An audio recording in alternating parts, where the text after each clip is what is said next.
आता बातमी अन्न आणि औषध प्रशासनाचा कारभार हाती घेऊन काही दिवस झाले असताना आयुक्त तुकाराम मुंढेंनी कारवायांचा धडाका लावला आणि राज्यभरातल्या भेसळखोरांचे धाबे दणाणलेत. बघूयात. कडक शिस्तीचा अधिकारी आल्यावर सुस्तातलं सुस्त खातंही कसं चपळाईनं कामाला लागतं त्याचं उदाहरण म्हणजे तुकाराम मुंढेंनी लावलेला कारवाईचा धडाका.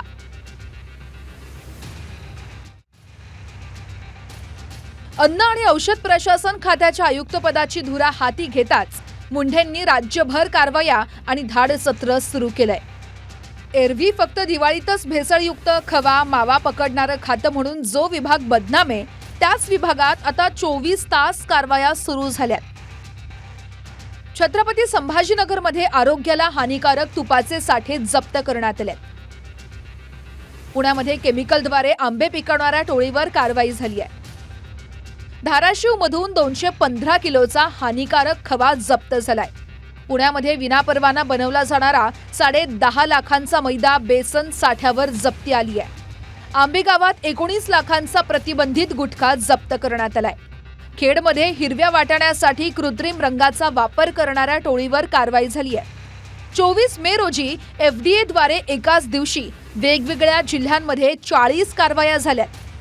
3 दिवसात राज्यभरात 53 ठिकाणी धाडी आणि 33 जण अटकेत आहेत. 27 आस्थापनं सील करण्यात आली आहेत. बृहन्मुंबई, कोकण, पुणे, नाशिक, अमरावती, नागपूर आणि छत्रपती संभाजीनगर या साऱ्या विभागात कारवाया झाल्या. तुकाराम मुंढेंनी यानंतरचा मोर्चा भ्रामक जाहिराती आणि ग्राहकांची दिशाभूल करणाऱ्या कंपन्यांकडे वळवलाय. आता फक्त खोट्या जाहिराती करणाऱ्या कंपन्यांवरच नाही तर त्या उत्पादनांची जाहिरात करणारे कलाकारही FDAच्या टार्गेटवर असणार आहेत. चुकीची माहिती देणाऱ्या जाहिरातींमध्ये सहभागी होणारे जाहिरातदार आणि त्या उत्पादनाचा प्रचार करणारे ब्रँड अँबॅसेडर म्हणजेच कलाकार यांच्यावरही कठोर कारवाई करण्याचा इशारा तुकाराम मुंढेंनी दिलाय. तुकाराम मुंढेंच्या या निर्णयाचं प्रचंड स्वागत होत आहे. कारण जे मोठे मोठे कलाकार पान, बिडी, मसाल्यासह ज्या उत्पादनांची जाहिरात करतात ते प्रत्यक्षात स्वतः कधीच त्या उत्पादनांच्या आहारी जात नाहीत. फक्त बक्कळ पैसा मिळतो म्हणून अभिनेते समाजात विषाचा प्रचार करतायत. यापुढे कारवाईच्या व्याप्ती त्यांच्यापर्यंत वाढवल्यानं अशा जाहिराती आणि जाहिराती करणाऱ्या अभिनेत्यांनाही चाप बसणार आहे. खरं तर त्यांच्या कारवाईचं स्वागत आहे, पण सरकार त्यांना त्याही जागेवर किती दिवस ठेवतील हा प्रश्न आहे. अशा अधिकाऱ्यांना मुक्त हस्ते काम करू दिलं पाहिजे असं मला वाटतं. ज्या खात्यामध्ये नरहरी झिरवळांचे PA पकडले गेले अँटी करप्शनमध्ये, त्या खात्यात अशा पद्धतीनं काम होत असेल तर त्याचं स्वागत केलं पाहिजे. तुकाराम मुंढे धडाडीचे अधिकारी आहेत, परंतु मला असं वाटतं प्रसिद्धी ह्या सगळ्या गोष्टी करण्यापेक्षा काम केलेलं जास्त चांगलं राहील. तर खरं म्हणजे लोकांच्या आरोग्यावर जो काही दुष्परिणाम होतो आहे, अनेक नवीन नवीन रोग माणसाला जळत आहेत. कॅन्सरसारखा रोग आता सगळीकडे पसरत चालला आहे. अशा परिस्थितीमध्ये तुकाराम मुंढेंना 3 वर्ष ठेवून हे सर्व भेसळ शुद्ध केलं पाहिजेत, यासाठी आम्ही मागणी करू. मात्र ज्या खात्यात मुंढे धडक कारवाया सुरू करतात त्या खात्यातून त्यांची लगेच बदली केली जात असल्याच्याही चर्चा आहेत.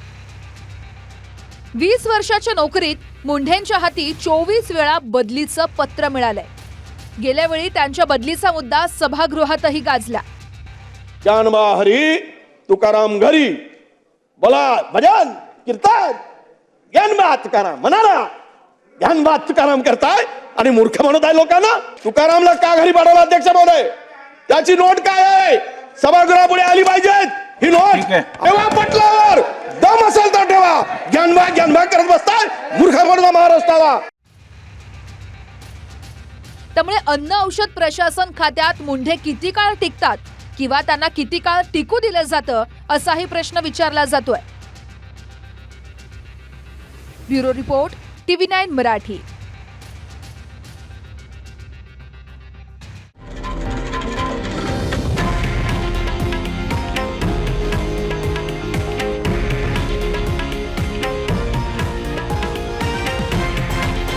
हे आहे देशातील नंबर 1 न्यूज नेटवर्क आणि आपण पाहत आहात TV9 मराठी, एकमेव.